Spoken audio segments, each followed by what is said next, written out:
If your people posted about their work today, would anyone care more than if you posted from your company page? If the answer is probably, this episode is definitely for you. Welcome to the NeuroLeadership Edge, real talk for bold leaders who want to master their mind and own their voice. I'm your host, Claire Hayek, neuroleadership expert, ex-engineer, lifelong musician, and founder of Mind, Soul, Purpose Team Building. What happens around here is we get practical about the human side of leading, how your brain shows up at work, how to quiet the noise, and how to create teams that actually want to be there. So pretty much new episodes every week. So let's get right into it. Today, we are digging into employee-generated content, EGC. Basically, real stories shared by your employees from their own profiles. Why it works, how to start without stepping on legal landmines, and how to measure it so it doesn't become one more thing. My guest is Jacki Lutz, content director at the Auto Care Association, longtime marketer in the automotive aftermarket, and host of one of the 4 Auto Care on Air shows focused on professional development. She's led the charge on personal branding and employee-generated content, especially on LinkedIn. Because in an AI everywhere world, people still trust people. Jacki, welcome. Thank you. Thank you so much for having me on to talk about my favorite subject. Right? I mean, I'm so interested to know more. I'll be honest with you. I didn't know anything about EGC. I literally had to Google it or ask ChatGPT. Sorry. EGC again? The acronym that we know or we're used to. But I mean, I know if everybody's going, yeah, remind us again, EGC, remember, employee-generated content. Yes, it's a thing. It's a thing. And we got the person, our guest that's going to tell us a little bit more about it. So, we're all rookies here trying to understand what this whole thing is. So let's start simple. In your own words, Jacki, what is employee-generated content and why is it outperforming corporate posts right now? At its core, employee-generated content is exactly what it sounds like. It's employees generating content, putting it out on LinkedIn around their company, their culture, sharing the story of working at that company and helping that company brand itself, really, but through its employees versus it kind of goes down. It comes down to, at the Auto Care Association, we can say that we're the best place to work all day long. We can say that our products are the best all day long. But of course, you can say that, right? But like when your employees are out there saying that and they're sharing their journeys and sharing their stories working at that company, and you notice like all of the values kind of align and you trust these people. So when they say they enjoy working at the Auto Care Association, that means a lot more to you personally than if the Auto Care Association came out and said, hey, we were voted one of the best places to work. It's more of the stories and the humanity behind it. And the entire premise is really, that Dale Carnegie quote, people do business with people that they know, like, and trust. So the more people in your company that their networks know, eventually, if they're consistent about it and they're constantly telling the stories and putting out that content very authentically and they're consistent, people will start to not only know them, but hopefully the right people will start to like them, right? And they'll start to build a network. And eventually they will build trust within that network. So when they say things like, our product's the best, or, come see us at this trade show, we're having a blast over here, people will believe it because they trust people and they'll trust a person way more than a company any day. That makes total sense, honestly. And I think it's a thing, the EGC, that's always existed out there. I think, though, because of what's happening with AI, because of there's a lot of rehearsed stuff, I don't know, in my opinion, it seems to matter more now more than ever. Mm-hmm. And what's the better way to showcase your company culture when you get your employees to actually authentically share it, as opposed to, of course, we're always great when we're talking about ourselves, right? So I love that. It makes total sense. And I'm glad we're talking about it, making actually a whole show about this. because I think it's very relevant and it's something that will add a lot of value to listeners out there. I'm actually curious to know what people, our listeners, think about this. But we're gonna keep going. Please do put your comments, whichever show you're listening to. Put your comments in. Let us know what you think, and whether it's something you dive right in or you want to know more about. But anyway, let's keep going. Speaking of our listeners, so someone is listening and wants to try this without creating big chaos or making big mistakes, where would you recommend they start? So as an employee, they want to start putting out content? Well, somebody, I Companies know, to like a get leader their of a employees. team or an organization, and they're Mhm. listening to this and going, "Oh my God, we need to do this." Yeah. Everybody's an employee somewhere, unless you're the founder. Uh, Mhm.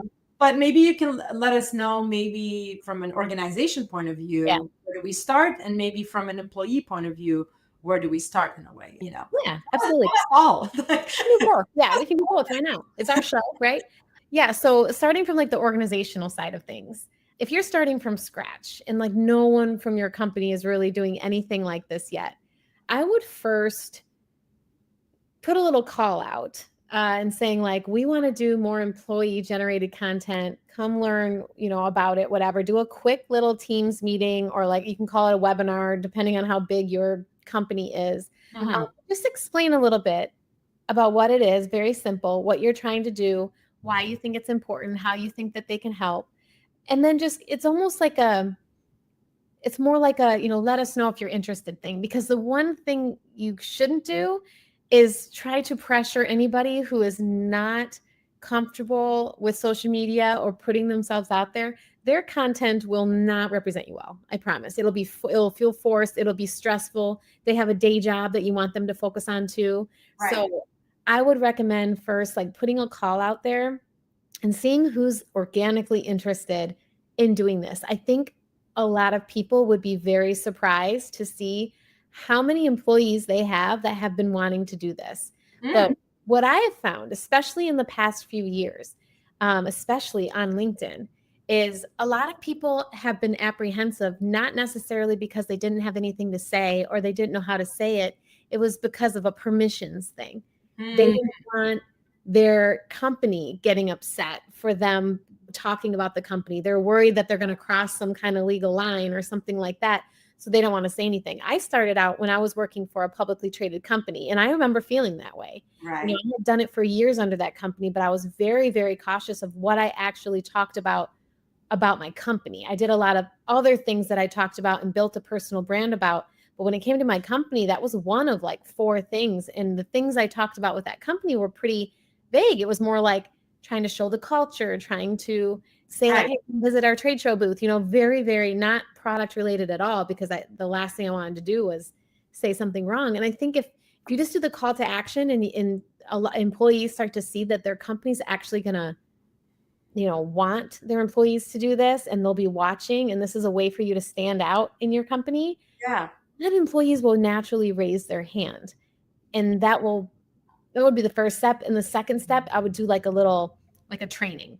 And it doesn't have to be in depth, but you have to share this is what we can do, this is what you cannot do, and try to be somewhat hands-off and vague about the actual content. But if there are specific things that don't fall in line with your values, make sure that those are known so that they know what parameters they have to work with, so they're not super timid when they go out there and start speaking on behalf of your company on social. I love that. And the thing is, I love the word training. You said a keyword, training.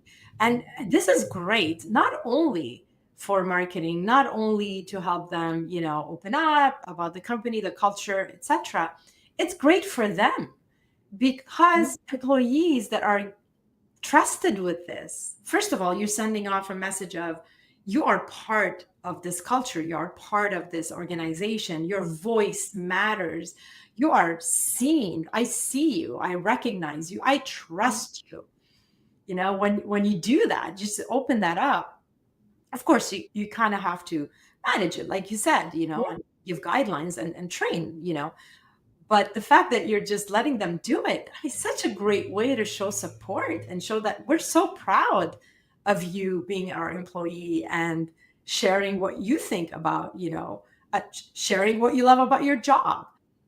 that goes huge. I mean, a long way. And brain wise, if you're talking neuroscience, that established psychological safety. And, Exactly. when employees feel that they're seen, that they're not in the, oh my God, danger, danger, they really feel that they can relax and be more authentic. Communication also is clear. There's no anxiety or worry. So I think part of what you said, the training and the guidelines are important. Otherwise, this could be a very stressful one for someone going, what do you mean that you Yeah. want to do this? And you said naturally, some people will come forward. There will be the people that have this natural ability for communication. You won't get probably the introvert that hates attention that comes forward. Then again, but that's definitely very, very useful. So of course, you touch on this. You said, there's organizations get a bit nervous about the risks, so training is important. So maybe just if you can share with us general guidelines, what's okay to share versus what's off limits. When do we really need to get communications department or legal department involved, and how to handle negative comments. When somebody has posted is great, but there's negative comments. So Yep. how do we do all that?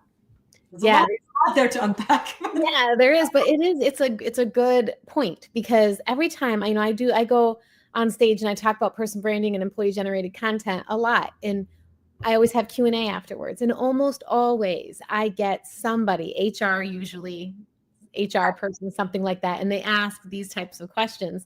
And really it's going to vary depending on the company, depending on the severity of the, and how technical the product is, and how secretive some of the processes are and stuff like that. So what I would suggest for the company is just sharing, like, first of all, share your values again, of the company's values, and make sure that employees understand, like, we want these values to move into this as well. We want our employees to reflect our values. So that could be things like, I don't know companies' values, but say it's something like treating each other with respect, something like that. Or collaboration.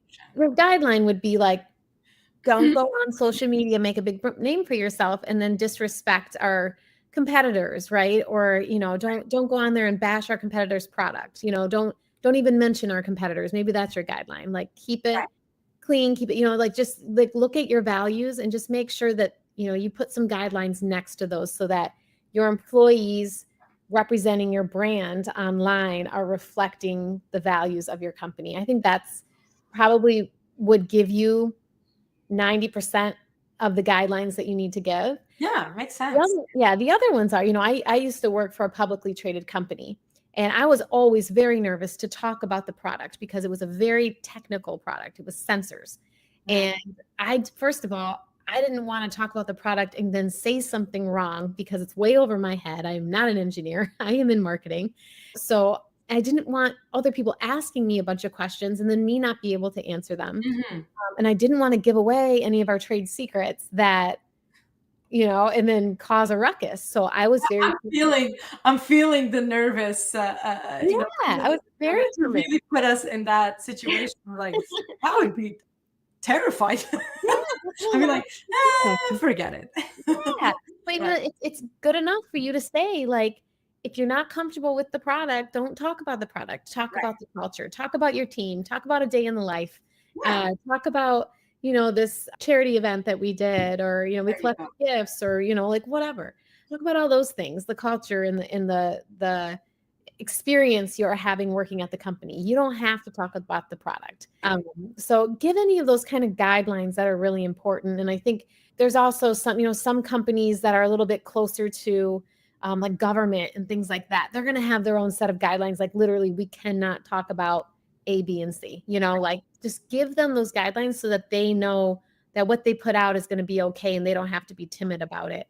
But those guidelines are really going to change everywhere. And then as far as the communications department, the best advice I can give there is, I think it should be more of a communication department communicating down to these people what their main messages are.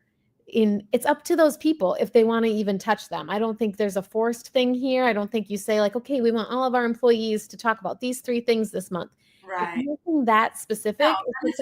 Sure. right? Yeah, it's just like, Yeah. hey, we have a trade show coming up next month. We really want to get our customers to. Yeah. We have this new feature rolling out. If you feel compelled to talk about that, it's our owner's birthday. Just like, Milestone we're yeah, celebrating. oh yeah, milestones are great. Yeah, so like I think it's more the communications speaking down to the people about what might be useful things for them to share on behalf of the company. Right, right. Okay. Yeah, very useful and makes total sense. So, how do we handle negative comments? Oh yeah, negative comments. Ugh. I do suggest that you share ideas with people if they get negative comments. I have been doing this for, I want to say like 7 years, and Mm. I've gotten like barely like one negative comment. The good thing about you don't have to, if you're going to go, it depends on the product. Kind Probably of negative comment too, right? I mean, some yeah, people just want to but bash it's everything and it's just really irrelevant. ruffling feathers, which I don't think is the goal for employees on creating their content. People aren't going to have their feathers ruffled. And I don't think you really, especially because this is business stuff, I would personally advise stay out of political matters, try to keep sensitive things off of your LinkedIn platform. That's my suggestion. You don't have to follow it, but Right. that's the kind of stuff that gets these really negative comments. I haven't had an issue with this, but what I always tell companies to do is to give, if you have an HR team that's willing to take this on, Mm. get a negative comment on your LinkedIn post, whatever, shoot it over to them, ask what they would want you to do. Right. A lot of times, though, you can delete it. You can say, thank you for your thoughts. I would always say, diffuse it. That's what I would say, or leave it on there. Honestly, especially on LinkedIn, people are a little bit more apprehensive of what they post out there because future employers can see it. So they can see the nasty comment that they put, on a post, Yeah. so people are a little bit more apprehensive to do that. And if they want to act a fool, I say, let them. It doesn't make anybody look at your post any differently. It's Yeah. and look at You know what? That's so relevant because we did mention LinkedIn, that this is really relevant. LinkedIn, I mean, it's corporate, it's B2B, etc. Of course, there's companies that are very, very present on other social media platforms like Instagram or TikTok, more and more actually now. It depends on the product, what you're doing. But I don't know about you, and you're the expert, but I noticed that there's more of this kind of negative comments and bashing and all that free for all kind of, I'm just going to say what I'm going to say, more on Instagram, Mhm. TikTok, and other platforms out there, maybe Facebook as well. I find on LinkedIn, you're absolutely right. I think people do communicate and do say what they think, but they're a bit more respectful about it. They're more professional about it. Although I have seen some crazy comments, but it's not the same rate that you see maybe on Instagram or TikTok. Yeah, and I would, Agree, but my observations. yeah, I tell people to look at it as an opportunity. If somebody, like if say you're talking about, you share a photo of you at a trade show booth or something and say, hey, come visit us. We have a new product we're featuring, something like that. And then someone goes on there and being like, I tried that product and it failed on me or whatever. And it just, it's kind of negative.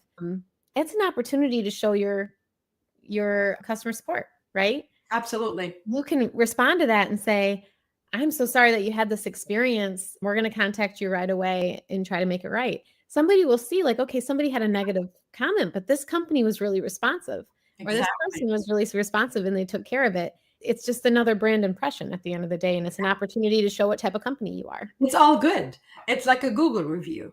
Yeah. You always reply to your reviews. You're not going to get always a 5-star, and that's okay. Mhm. Actually, I'm very reluctant when I see it's a 5-star perfect rating company. Yeah. A lot I'm of always people looking at it's like 4. Okay, they're good. They're really good because that Mhm. 4, you're always going to get somebody who's not going to be happy, or you're not perfect. Nobody is, and it's okay. But then I will look at how did they respond to the 1-star comment. Mhm. Yeah. Absolutely. So even a challenge or negative comment is an opportunity, is a gift. And it's funny because I always talk about gifts and challenges. Whenever we're faced with a challenge, you can see the gift or see it as a negative thing. Yeah. But this is the great opportunity for you to show that you care. So I love that. I love that, just full circle. Let's get it, one quick question here about if we want to measure. We launched this thing that's been going on for a month. What do we want to be tracking? What do we want to measure? So we know what's happening. Is this really working? Is this good? What should we change, etc.? What would you recommend? Yeah, so it depends on a lot of things, again, sorry, but it depends on like who you have going out there and generating this content. Did they already have a wide network? Are they starting from scratch? Did they already know how to do social media, or are they starting from scratch? So like what I wouldn't do is count likes and followers and all those vanity metrics. I wouldn't look at that, especially with LinkedIn, which is really the one that I focus on the most. I can't speak much to the others, but for LinkedIn specifically, I do know that the LinkedIn algorithm is not going to like, somebody's content right away. Yeah. It's going to take several weeks of consistency to show the algorithm, like, I'm here to play. Yeah. And then it'll start really, bumping up your impressions. So if you want to measure something, I would suggest measuring impressions on these posts. Okay. How many people did it reach? Because especially on LinkedIn, like this is a whole different podcast, but like there's a lot of things you can do within your post to make the algorithm like it a lot, even if you are just starting out. But, that's I have to fight you here. Give us one. Because now I'm going, you can't say that and not give us one. Well, one I just learned. Yeah. I just learned this. The new LinkedIn algorithm will dock your post if you have one link, but will promote it if it has 3 or more. Really? It'll consider it like a resource post, and it will boost it up.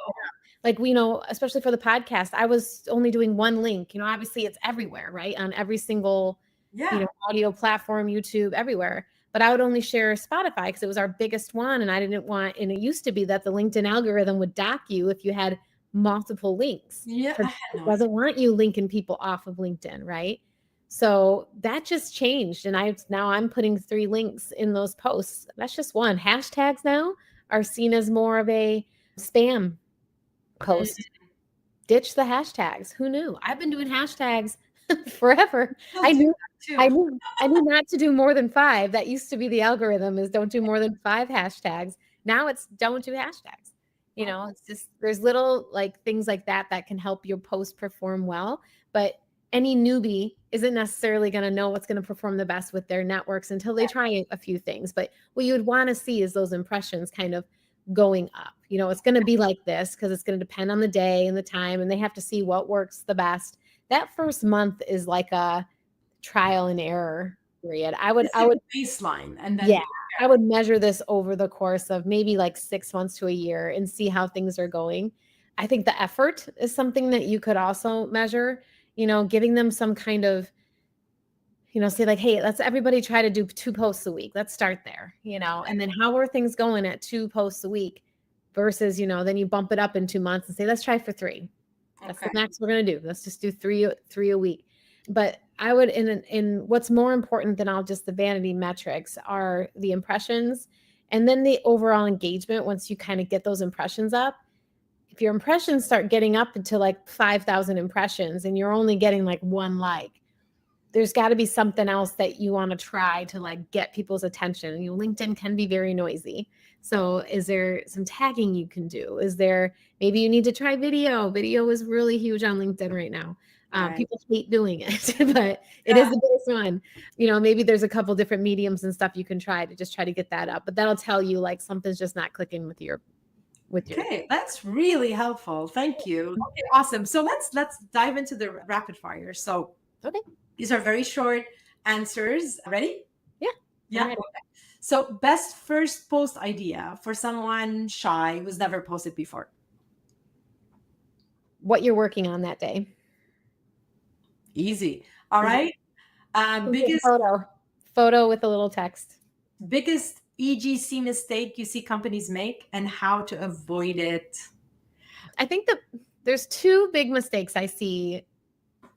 One of them is they immediately want this to be a sales thing. And they need to look at this like it's a branding thing. This is branding. The difference between sales and branding is sales is you're selling a product, put the link in the post to this product, buy it. That's a sale, right? It is social media for a reason.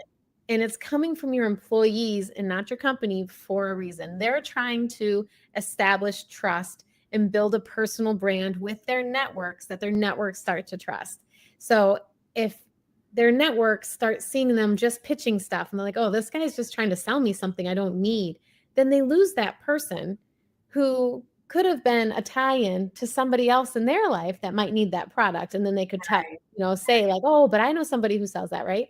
It's a branding thing. So the idea is that your employees are out there not necessarily pitching product. They are selling your company. They're showing the culture. They're showing why they're so proud of their product. They're showing them out in the community, or they're showing them at a trade show, and like just sharing what it's like to work for your company. That's branding, because it's going to reach a lot further than a targeted group of potential sales. Okay. So it's a branding exercise. It's not just for sales. And the moment you start pushing sales, it's the moment the authenticity goes out the window, and so does the trust within that network. The other one is people worry way too much about the quality of the content of the employees.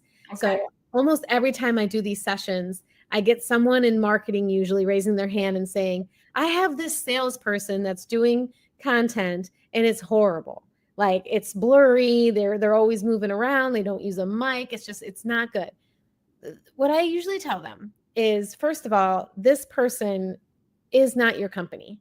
So no one's going to look at that person's content and judge the company off of it, right, unless he's going against their values, right? As far as the quality of the content, people are very, very understanding that not everybody is a video producer. So as long as the content is right and it's very clear, don't worry so much about the quality of the content. Wow, this is so helpful. So quick recap, EGC works because people trust people.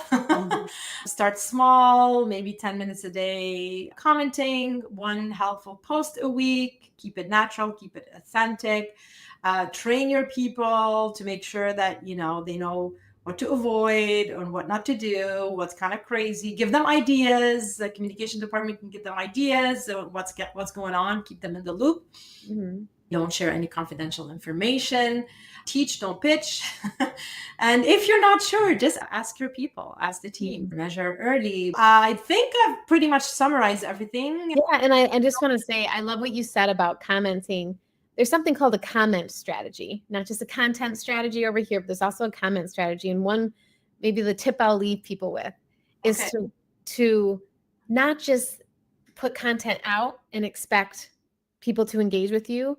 Make sure you're engaging with your network's content too. Make sure you're commenting on their content, liking their content, sharing it, especially on days that you don't post, because warming up your network like that will help your network. Anyone who is brave enough to post on LinkedIn appreciates every single person who likes that post. Absolutely. I guarantee you they click and they look and they're like, oh, Jacki liked it again. Jacki likes it all the time, right? So then when I post something, they're going to make sure they like my post too. And that's just how you're going to help feed that engagement. So it's not just about pushing content out. You have to engage with your network and really build it. That's so helpful. And that is so true. So Jacki, thanks again. Thanks for the straight talk. Thanks for the tips. So many. This is full of gold nuggets.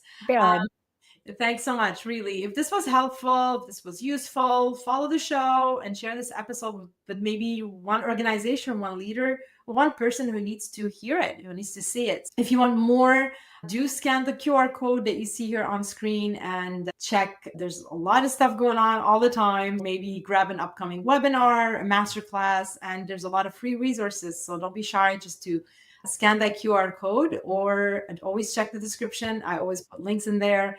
And follow the show. Thanks again for joining us today. Remember, stay human, stay authentic, and find the gift in each challenge.